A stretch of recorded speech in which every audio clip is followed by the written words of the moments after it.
నమస్కారం, సుఖీభావ్కు స్వాగతం. ఈ రోజు సుఖీభావ్లో ఈ మూలికతో హెపటైటిస్ బి మాయం, మూత్ర పరీక్షతోనే ఊపిరితిత్తుల క్యాన్సర్ గుర్తింపు, చిరుతిండ్లపై ధ్యాస తగ్గేదెలా, తక్కువ కోతతో వెన్నుకు సర్జరీ, ఇంకా హెల్త్ టిప్.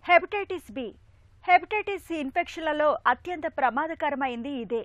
నిర్లక్ష్యం చేస్తే కాలేయాన్ని పూర్తిగా దెబ్బతీసి ప్రాణాపాయ పరిస్థితిని తెచ్చిపెడుతుంది.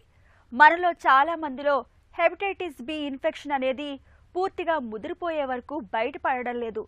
దీంతో ఈ ఇన్ఫెక్షన్ను గుర్తించేసరికే కాలేయం చాలా వరకు దెబ్బతినిపోతుంది.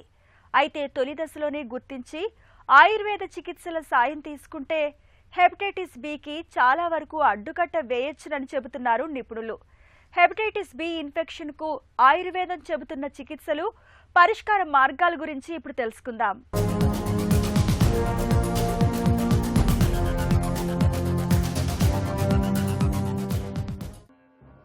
కాలేయం మన శరీరంలోని అతి పెద్ద రసాయనిక కర్మాగారం.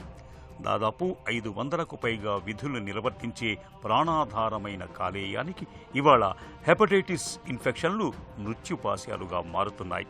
కాలేయంలో చిచ్చుపెట్టే హెపటైటిస్ వైరస్లు ఏ నుంచి ఈ దాకా చాలానే ఉన్నాయి. అయితే వీటన్నిటిలోకి అత్యంత ప్రమాదకరమైంది, సైలెంట్ కిల్లర్గా ప్రాణాలకు ముప్పు తెచ్చేది మాత్రం హెపటైటిస్ బి అని చెబుతారు డాక్టర్లు.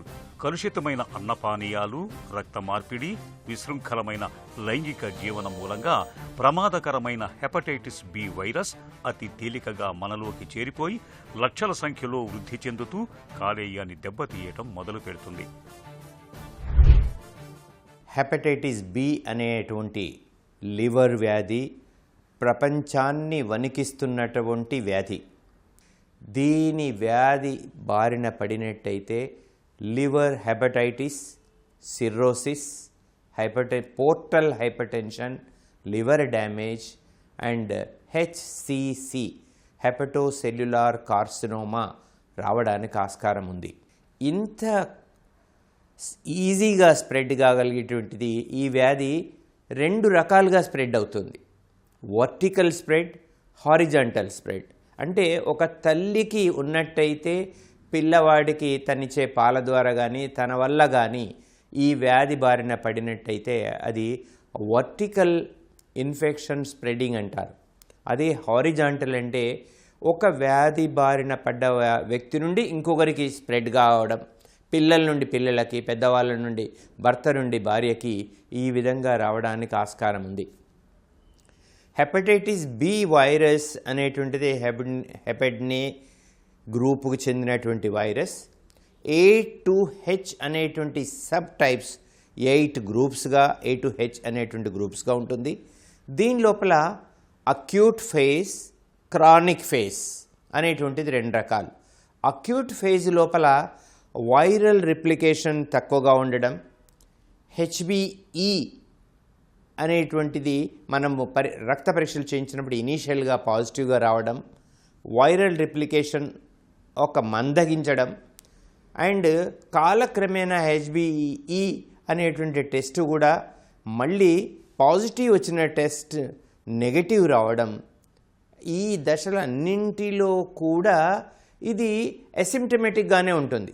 ఒక్కసారి కనుక వైరల్ రెప్లికేషన్ పెరిగి శరీరంలో కొన్ని వేలు దాటడానికి ఒక 6 నెలల సమయం పడుతుంది.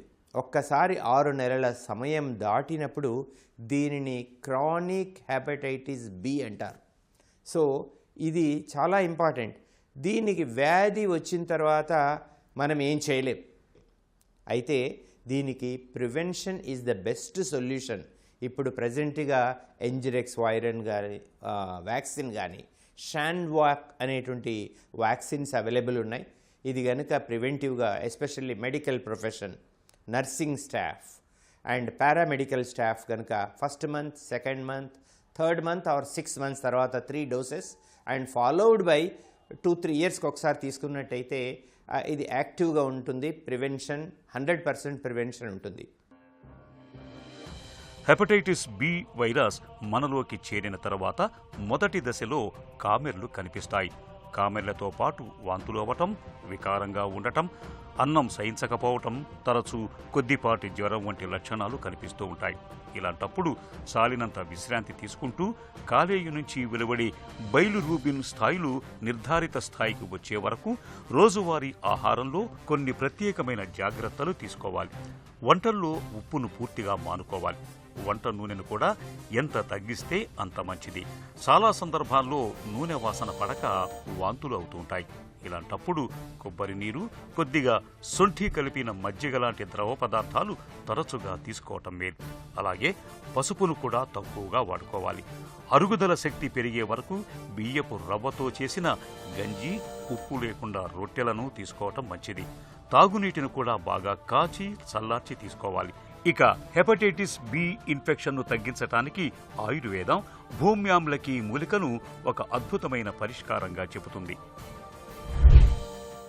భూమ్యాంలకి ఫిల్లాంథస్ అమారస్ లేదా నిరూరి అనే స్పీసీస్ గల టర్పినాయిడ్స్, సపెనాయిడ్స్ లాంటి ప్రత్యేకమైనటువంటి ఆల్కలాయిడల్ ఇంగ్రీడియంట్స్ కలిగినటువంటి ఈ ఔషధము లివర్ యొక్క ఇన్ఫ్లమేషన్ను తగ్గించడం, వైరల్ యొక్క రెప్లికేషన్ తగ్గించడం, లివర్ యొక్క ఫర్దర్ డ్యామేజ్ అయినటువంటి ఫైబ్రోసిస్ను తగ్గించడం, అట్లాగే వైరల్ యొక్క రెప్లికేషన్ను తగ్గించడము ద్వారా లివర్ క్యాన్సర్ బారిన పడకుండా నిరోధించగలిగే ఒకానొక దివ్య ఔషధము ఈ భూమ్యాంలకి లేదా ఫిల్లాంథస్ అమారస్ అనేటువంటిది. ప్రపంచవ్యాప్తంగా దీని అటెన్షన్ ఎందుకు డ్రాగ్ చేసిందంటే, దీని లోపల సాధారణంగా ఆయుర్వేదం లోపల భూమ్యాంలకి అనేటువంటి చిన్న మొక్క 30 to 60 సెంటీమీటర్స్ ఎత్తైన మొక్క, ప్రతి సీజన్ లోపల ప్రతి ఏరియా లోపల పెరిగేటువంటి చిన్న మొక్క, మనకు పొదళ్ళల్లో ఎక్కడ పడితే అక్కడ ఈ మొక్కను మనం భూమ్యాంలకి చిన్న మొక్క ఉంటుంది. చిన్న చిన్న ఫలాలతో కూడినటువంటిది మొక్క ఉంటుంది. దీని లోపల ఆకులని కానీ, కాండాన్ని కానీ, వేర్లను కానీ, లేదా మొక్కను శుభ్రంగా నీళ్ళలో వాష్ చేసి ఎట్టి మట్టి అట్లాంటిది లేకుండా మనం శుభ్రంగా చేసి ఆ మొత్తం సర్వాంగాలని ముద్దగా చేసి రోజు 5 to 10 grams ఇవ్వడము, మజ్జిగతో ఇవ్వడం వల్ల దాదాపు 90 days ఇవిస్తే దీనిలో వైరల్ రెప్లికేషన్ను తగ్గిపోవడం, లివర్ డ్యామేజ్ తగ్గిపోవడం, తర్వాత మనము మా పరిశోధనలు ఏంటంటే దాదాపు 45 మంది లోపల hepatitis B positive viral load quantitative assay, కొన్ని మిలియన్స్ ఆఫ్ వైరల్ లోడ్ ఉన్నప్పుడు కూడా ఈ కల్కాన్ని ఇచ్చాం. అయితే క్రమేణా మాకు దీన్ని పొటెన్సిఫై చేయాలనేటువంటి ఉద్దేశంతో ఈ మొక్క నుండి తీసినటువంటి డికాక్షన్ను తీసుకొని దీన్ని డ్రై చేసి ఈ డికాక్షన్లో 7 times బాయిల్ చేసి మరలా డ్రై చేసి 7 times తీసుకున్నటువంటి ఈ పౌడర్ అత్యధిక ఆల్కలాయిడల్ ప్రాపర్టీ కలిగి ఇది ప్రివెంటివ్గా కూడా, అంటే దీన్ని కనుక ఒక 3 months తీసుకున్నట్టయితే ఎట్టి పర్సన్స్కైనా కూడా ప్రివెన్షన్లో కూడా ఉపయోగపడడం, వ్యాధి బారిన పడ్డప్పుడు దాదాపు 25 సంవత్సరాల పరిశోధనలో నేను చూసినంటే ఏంటంటే మేము మా ఇన్స్టిట్యూషన్ ద్వారా ఇచ్చినటువంటి ఏ వ్యక్తులు కూడా ఇంతవరకు హెచ్సిసి హెపటోసెల్యులార్ కార్సినోమా బారిన పడకుండా ఉన్నారు. ఇది ఒక అడ్వాంటేజ్. హెపటైటిస్ బి ఇన్ఫెక్షన్తో బాధపడుతున్నప్పుడు భూమ్యాంలకి మూలిక సర్వాంగాలను శుద్ధి చేసి ఆపై చూర్ణంగా చేసి నిత్యం 30 గ్రాముల చొప్పున మజ్జిగతో కలిపి తీసుకుంటే మంచి ఫలితం ఉంటుంది. కాలేయంలో వాపు, ఫైబ్రోసిస్, సిరోసిస్ సమస్యలు అదుపులోకి వస్తాయి. క్యాన్సర్ వరకు వెళ్లకుండా ఉంటారు. అలాగే హెపటైటిస్ బిని తగ్గించటానికి నేల ఉసిరి, తిప్పతీగలు కూడా బాగా ఉపయోగపడతాయి. నేల ఉసిరి, తిప్పతీగ మొక్కల నుంచి తయారు చేసిన కషాయాన్ని ఉదయం, సాయంత్రం ఖాళీ కడుపుతో సేవిస్తే మంచి గుణం కనిపిస్తుంది. హెపటైటిస్ బి ఇన్ఫెక్షన్ మరీ తీవ్రంగా ఉన్నప్పుడు కాలమేఘ, కటుక రోహిణి, పునర్నవ, గుడూచి, భృంగరాజాసవం, రోహిత కారిష్టి, ఆరోగ్యవర్ధిని, వర్ధమాన పిప్పలి వంటి ఔషధాలను కొంతకాలం పాటు ఆయుర్వేద నిపుణుల పర్యవేక్షణలో తీసుకోవడం ద్వారా కాలేయ వ్యాధుల నుంచి పూర్తిగా బయటపడవచ్చు. హెల్త్ న్యూస్ మీకోసం.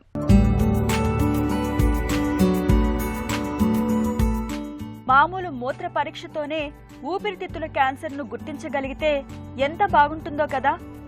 కేంబ్రిడ్జ్ విశ్వవిద్యాలయానికి చెందిన శాస్త్రవేత్తలు అలాంటి ఘనతే సాధించారు. ప్రపంచంలోనే మొట్టమొదటిసారిగా ఊపిరితిత్తుల క్యాన్సర్ అనుమానిత లక్షణాలను సూచించే మూత్ర పరీక్షను రూపొందించారు. ఊపిరితిత్తుల క్యాన్సర్ కేసులు చాలా వరకు చివరి దశలోనే బయటపడుతుంటాయి. దీంతో చికిత్స చేయడం కష్టమవుతుంటుంది. అదే క్యాన్సర్ను తొలి దశలోనే పట్టుకోగలిగితే వీలైనంత త్వరగా చికిత్స ఆరంభించడానికి వీలు చిక్కుతుంది. ఫలితాలు కూడా మెరుగ్గా ఉంటాయి. ఈ నేపథ్యంలో ఈ వినూత్న మూత్ర పరీక్ష కొత్త ఆశలు రేకెత్తిస్తోంది. ఇది జడకణాల ప్రోటీన్లను గుర్తించడం ద్వారా ఊపిరితిత్తి క్యాన్సర్ తొలి దశలో ఉందనే విషయాన్ని సూచిస్తుంది. దీన్ని ఎలుకలపై ప్రయోగించినప్పుడు విజయవంతమైంది. దీంతో త్వరలో మనుషుల మీద కూడా పరీక్షించడానికి పరిశోధకులు సిద్ధమవుతున్నారు. మన శరీరంలో కొన్ని కణాలు వార్ధక్య స్థితికి చేరుకుంటాయి. ఇవి విభజన, వృద్ధి చెందే సామర్థ్యాన్ని కోల్పోతాయి. అలాగని ఆ కణాలు మరణించవు. అందుకే వీటిని జడ కణాలని పిలుస్తారు. క్రమంగా ఇవి అన్ని భాగాల్లోని కణజాలాల్లో పెద్ద ఎత్తున పోగుపడుతూ వస్తాయి. చుట్టుపక్కల వాతావరణాన్ని మార్చడం ద్వారా కణజాలాన్ని దెబ్బతీస్తాయి. క్యాన్సర్ కణాలు పుట్టుకొచ్చేలా ప్రేరేపిస్తాయి. కాబట్టే వీటి నుంచి పుట్టుకొచ్చే ప్రోటీన్లను గుర్తించడం మీద శాస్త్రవేత్తలు దృష్టి సారించారు. ఇందుకోసం సూది మందు ద్వారా లోపలికి పంపించే సెన్సర్ను రూపొందించారు. ఇది జడకణాల ప్రోటీన్లతో చర్య జరిపి మూత్రంలో తేలికగా గుర్తించగల రసాయన మిశ్రమాన్ని విడుదల చేస్తుంది. దీని ఆధారంగా జడకణాల ప్రోటీన్ల ఉనికిని గుర్తించడం సాధ్యమవుతుంది. ఈ సెన్సార్లో 2 భాగాలుంటాయి. జడకణాల ప్రోటీన్ల సమక్షంలో ఇది విడిపోతుంది. చిన్న భాగం కిడ్నీల నుంచి మూత్రం ద్వారా బయటకు వస్తుంది.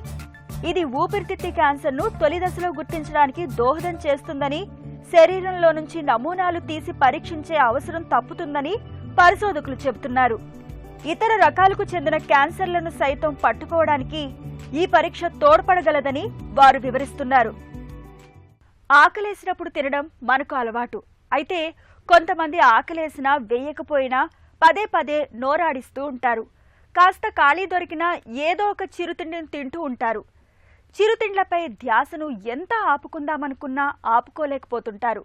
ఈ రకమైన అలవాటు మూలంగా బరువు పెరగడం మొదలుకుని జీవనశైలి జబ్బుల వరకు చాలా చిక్కులే ఎదురవుతాయంటారు నిపుణులు. చిరుతిండ్లపై ధ్యాసను తగ్గించుకునేందుకు ఏం చేయాలో, మనసును ఎలా అదుపులో పెట్టుకోవాలో ఇప్పుడు తెలుసుకుందాం.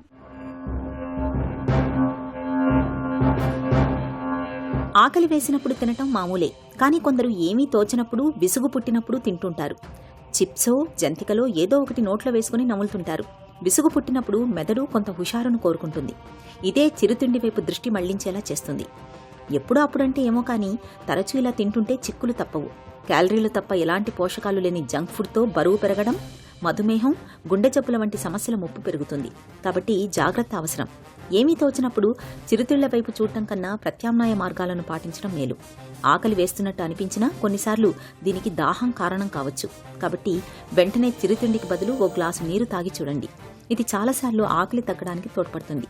విసుగు పుట్టినప్పుడు మనసును దారి మళ్లిస్తే మంచి ఫలితం కనిపిస్తుంది. అటు ఇటు 4 అడుగులు వేయడం, ఇష్టమైనదేదైనా చదవటం, స్నేహితులతో కాసేపు మాట్లాడటం మేలు. దీంతో తిండి వైపు యావ తగ్గుతుంది. బబుల్ గమ్, సోంపు వంటివి నోట్లో వేసుకుని నములుతుంటే అనవసరంగా చిరుతిండి తినకుండా చూసుకోవచ్చు. అంతేకాదు తక్కువ క్యాలరీలతో కడుపు నిండిన భావన కలుగుతుంది. రక్తంలో గ్లూకోజ్ మోతాదులు తగ్గినప్పుడు చిరుతిండి తినకుండా ఆగడం కష్టం. అందువల్ల పీచు, ప్రోటీన్, ఆరోగ్యకరమైన కొవ్వులతో కూడిన సమతులాహారం తినాలి. దీంతో రక్తంలో గ్లూకోజ్ మోతాదులు మరీ ఎక్కువ తక్కువ కాకుండా ఉంటాయి. హఠాత్తుగా చిరుతిండి తినాలనే కోరిక తగ్గుతుంది. చిరుతిండిని నోట్లో వేసుకోవడానికి ముందు కాసేపు ఆగి నిజంగా ఆకలవుతోందా, ఏమీ తోచక తినాలనిపిస్తోందా అని ఎవరికి వారే ప్రశ్నించుకోవటం మంచిది. ఎందుకు తింటున్నామనే దాన్ని గుర్తించగలిగితే మంచి నిర్ణయాలు తీసుకోవడానికి మార్గం సుగమమవుతుంది. చిన్న వ్యాయామమైనా పెద్ద మార్పు తెచ్చిపెడుతుంది. కాసేపు నడిచినా, శరీరాన్ని సాగతీసినా ఉత్సాహం వస్తుంది. మనసుకు సహజంగా ఉల్లాసం చేకూరటం వల్ల తినాలనే యావ తగ్గుతుంది. వెన్నుముక్కకు ఆపరేషన్ అంటే ఒకప్పుడు అందరూ వణికిపోయేవారు. వెన్నుకు పెద్దగా కోతలు పెట్టి సర్జరీ చేయడంతో కోలుకోవడానికి చాలా కాలం పట్టేది. అంతవరకు ఆసుపత్రిలో ఉండాల్సి వచ్చేది. ఇంత రిస్క్ తీసుకున్న వెన్ను సర్జరీలు సక్సెస్ అంతంత మాత్రంగానే ఉండేది. అయితే ఇదంతా గతం. వెన్నుముక సర్జరీల్లో ఇవాళ విప్లవాత్మక మార్పులెన్నో వచ్చాయి. పెద్దగా కోతలు పెట్టకుండానే కేవలం చిన్న చిన్న రంధ్రాల సాయంతో సర్జరీని పూర్తి చేసే మినిమల్ ఇన్వేజివ్ టెక్నాలజీ ఇప్పుడు అందుబాటులో ఉంది. తక్కువ కోతతో వెన్నుకు సర్జరీ చేసే మినిమల్ ఇన్వేజివ్ టెక్నాలజీ గురించి డాక్టర్ని అడిగి ఇప్పుడు తెలుసుకుందాం.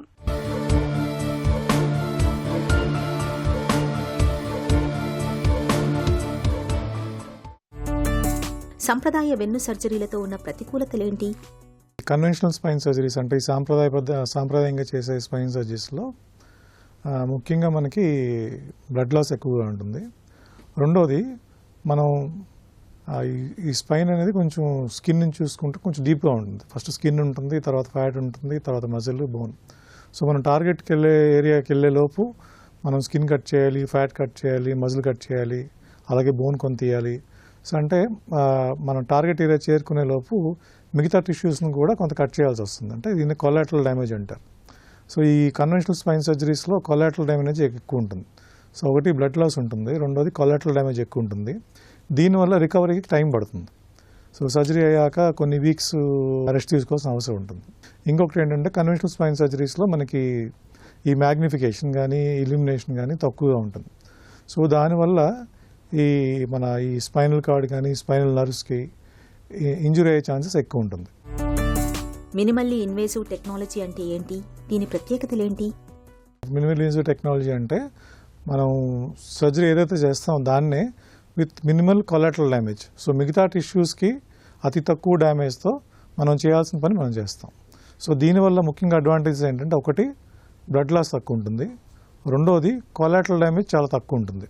సో మనం డిస్క్ సర్జరీ చేయాలంటే డిస్క్ ఒకటే తీస్తాము, దానిపైన ఉన్న మజిల్ కానీ బోన్ కానీ దాన్ని వీలైనంత తక్కువగా ముట్టుకుంటాం. సో దానికి డ్యామేజ్ అనేది చాలా తక్కువ జరుగుతుంది. సో దీనివల్ల అడ్వాంటేజ్ ఏంటంటే ఒకటి బ్లడ్ లాస్ చాలా తక్కువ ఉంటుంది, కొలాటరల్ డ్యామేజ్ చాలా తక్కువ ఉంటుంది, మూడోది రికవరీ ప్రాసెస్ తొందరగా ఉంటుంది. సో దానివల్ల పేషెంట్ తొందరగా పనిలోకి మళ్ళీ వెళ్ళొచ్చు. రెండోది కాంప్లికేషన్స్ కూడా తక్కువ ఉంటాయి. ఎందుకంటే మనం ఈ మినిమల్ ఇన్వేజివ్ సర్జరీలో మనం టెక్నాలజీ వాడతాం, మైక్రోస్కోప్ అని, ఎండోస్కోప్ అని. దీనివల్ల మనకి విజువలైజేషన్ చాలా బాగుంటుంది. మనకి ఆ స్పైనల్ నర్వ్స్ అని, ఆ స్పైనల్ కార్డు చాలా చక్కగా కనిపిస్తుంది. సో మనకి విజన్ ఎక్కువైనప్పుడు సో దాన్ని డ్యామేజ్ చేసే ఛాన్సెస్ చాలా తక్కువ ఉంటాయి. So safety of spine surgery అనేది పెరుగుతుంది. మినిమల్ ఇన్వేసివ్ సర్జరీలు ఎన్ని రకాలుగా ఉంటాయి? మినిమల్ ఇన్వేజివ్లో ముఖ్యంగా ఇప్పుడు మైక్రో సర్జరీ, ఎండోస్కోపిక్ సర్జరీ, అలాగే కొన్నిసార్లు పిన్ హోల్ సర్జరీ అంటారు. సో ఈ 3 విధాలుగా ఉంటుంది. ఎలాంటి వెన్ను సర్జరీలో మినిమల్లీ ఇన్వేసివ్ సాంకేతికతను వాడుతున్నారు? So minimally invasive spine surgery అనేది మనం రొటీన్గా చేసే సర్జరీలు అన్నిటికీ వర్తిస్తుంది. చాలా సర్జరీస్ వరకు అన్నిటికీ కానీ చాలా సర్జరీస్కి మనం మినిమల్లీ ఇన్వేజివ్ పద్ధతి ద్వారా చేయొచ్చు. ఫర్ ఎగ్జాంపుల్ డిస్క్ సర్జరీస్కి మనం ఎండోస్కోపీ సర్జరీ చేయొచ్చు. అలాగే స్పైనల్ స్టినోసిస్ అంటే స్పైనల్ కెనాల్ బాగా నేరో అయిపోతుంది, దానికి మనం ఎండోస్కోపీ కానీ మైక్రో సర్జరీ చేయొచ్చు. అలాగే ఫ్రాక్చర్స్, స్పైనల్ ఫ్రాక్చర్స్ కూడా మనం ఈ మినిమల్ ఇన్వేజివ్ సర్జరీ చేయొచ్చు. అలాగే కొన్ని ఓల్డ్ ఏజ్లో ఈ ఆస్టియోపోరోసిస్ వల్ల ఫ్రాక్చర్స్ అవుతాయి, వాటికి మనం ఈ వర్టిబ్రోప్లాస్టీ అని, కైఫోప్లాస్టీ అని, దానికి కూడా అసలు ఏమీ కోత లేకుండా దీన్ని పిన్ హోల్ సర్జరీ, దీని వాడుక భాషలో పిన్ హోల్ సర్జరీ అని కూడా అంటారు. సో ఈ మినిమల్ ఇన్వేజివ్ సర్జరీస్ అనేది చాలా వరకు మనం రొటీన్గా చేసే సర్జరీస్లో చాలా వరకు మనం అప్లై చేయొచ్చు. పిన్ హోల్ సర్జరీలు అంటే ఏంటి?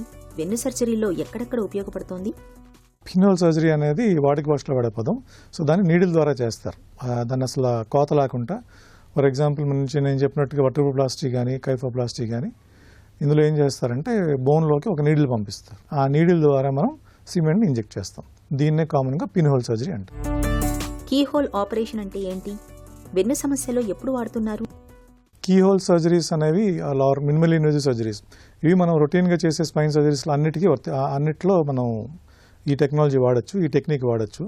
ఫర్ ఎగ్జాంపుల్ మనం డిస్క్ సర్జరీకి ఎండోస్కోపీ ద్వారా చేయొచ్చు. అలాగే స్పైనల్ స్టినోసిస్, మనకి స్పైనల్ కెనాల్ బాగా చిన్నదైపోతుంది, దీన్ని కూడా మనం ఎండోస్కోపీ ద్వారా కానీ మైక్రో సర్జరీ ద్వారా కూడా చేయొచ్చు. అలాగే ఫ్రాక్చర్స్కి వాడచ్చు.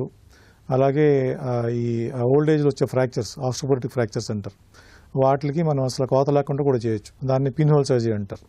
ఈ వర్టిబ్రోప్లాస్టీ అని కైఫోప్లాస్టీ అని బోన్లోకి మనం జస్ట్ ఒక నీడిల్ ద్వారా సిమెంట్ ఇంజెక్ట్ చేయొచ్చు. సో అలా ఇప్పుడు చూసినట్టయితే ఈ ఇండికేషన్స్ అనేవి పెరుగుతున్నాయి మనకి. గత కొన్ని సంవత్సరాలుగా ఈ applications of minimal invasive spine surgeries అనేది డెఫినెట్గా పెరిగింది. సో బాగా మేజర్ సర్జరీస్ అంటే స్కోలియోసిస్, కైఫోసిస్ కరెక్షన్ తప్ప మిగతా చాలా వరకు ట్యూమర్స్కి తప్ప మిగతా అన్నిటికీ రొటీన్గా చేసే సర్జరీస్ అన్నిటికీ మనం ఈ మినిమల్ ఇన్వేసివ్ టెక్నిక్స్ అనేవి అప్లై చేయొచ్చు. కీహోల్ సర్జరీ కానీ ఈ మినిమల్ ఇన్వేసివ్ సర్జరీ అనేది మనకి ఏదైతే టార్గెట్ ఏరియా ఉందో, ఫర్ ఎగ్జాంపుల్ మనం డిస్క్ సర్జరీ అనుకుందాం, మనం డైరెక్ట్గా ఒక సియా మన ఎక్స్రే మిషన్లో చూసుకొని కరెక్ట్గా ఎక్కడైతే మన ప్రాబ్లం ఉందో అక్కడికే వెళ్తాం. అక్కడికే వెళ్ళి ఆ ప్రాబ్లం ట్యాకిల్ చేస్తాం. మినిమల్లీ ఇన్వేసివ్ సాంకేతికతో సమస్యలు ఏవైనా ఎదురవుతాయా? ఒకటి, రేడియేషన్ ఎక్స్పోజర్ చాలా ఎక్కువ ఉంటుంది. సో మనం కరెక్ట్గా ఆ ఏరియా దగ్గరికి వెళ్ళాలనుకున్నప్పుడు మనం 1-2 సార్లు ఈ ఎక్స్రే మిషన్ ద్వారా మనం ఆ ఏరియాలో ఉన్నామా లేదా అనేది చెక్ చేసుకోవాల్సి వస్తుంది. సో దీనివల్ల సర్జన్కి అలాగే పేషెంట్కి కూడా రేడియేషన్ ఎక్స్పోజర్ అనేది ఎక్కువగా ఉంటుంది. రెండోది, టెక్నాలజీ అనేది ఇంకా అలా డెవలప్ అవుతున్న ప్రాసెస్లో ఉంది. సో ఇంకా డెవలప్ అయితే డెఫినెట్గా ఈ రేడియేషన్ ఎక్స్పోజర్ తగ్గుతుంది. ఒక్కొక్కసారి మనకి మినిమల్ ఇన్వేసివ్ సర్జరీస్లో మనకు ఫీల్డ్ ఆఫ్ విజన్ కొంచెం తక్కువ ఉంటుంది. ఓపెన్ సర్జరీలో అయితే కనుక మనం చాలా ఏరియాని ఒకేసారి చూడొచ్చు. ఒక్కొక్కసారి మినిమల్ ఇన్వేసివ్ సర్జరీస్లో ఇలా అవ్వకపోవచ్చు. సో అప్పుడు మనం కొన్ని మిస్ అయ్యే ఛాన్స్ ఉంటుంది. కానీ ఇది కూడా అంటే రానున్న రోజుల్లో ఇంప్రూవ్ టెక్నాలజీ ద్వారా అధిగమించవచ్చు. వెన్నుకు సంబంధించి వాళ్ళ సంప్రదాయ సర్జరీలకు కాలం చెల్లిపోయింది. వెన్నులో తలెత్తిన సమస్యలకు నేడు కీహోల్ లేదా పిన్ హోల్ పద్ధతిలో చాలా సులువుగా సర్జరీలు చేయగలుగుతున్నారు. ఈ కోత తక్కువ సర్జరీలతో సక్సెస్ రేట్ కూడా ఎక్కువగానే ఉంటుంది. ఒక చిన్న చిట్కా మీకోసం. జుట్టు బాగా రాలిపోతున్నప్పుడు గోరువెచ్చటి ఆలివ్ నూనెకు కొద్దిగా తేనెను కలపండి. ఈ మిశ్రమాన్ని ప్రతిరోజు జుట్టుకు పట్టించి కాసేపైన తర్వాత స్నానం చేయండి. ఇలా చేయడం వల్ల జుట్టు రాలడం తగ్గుతుంది. వెంట్రుకలు కూడా బొత్తుగా పెరుగుతాయి.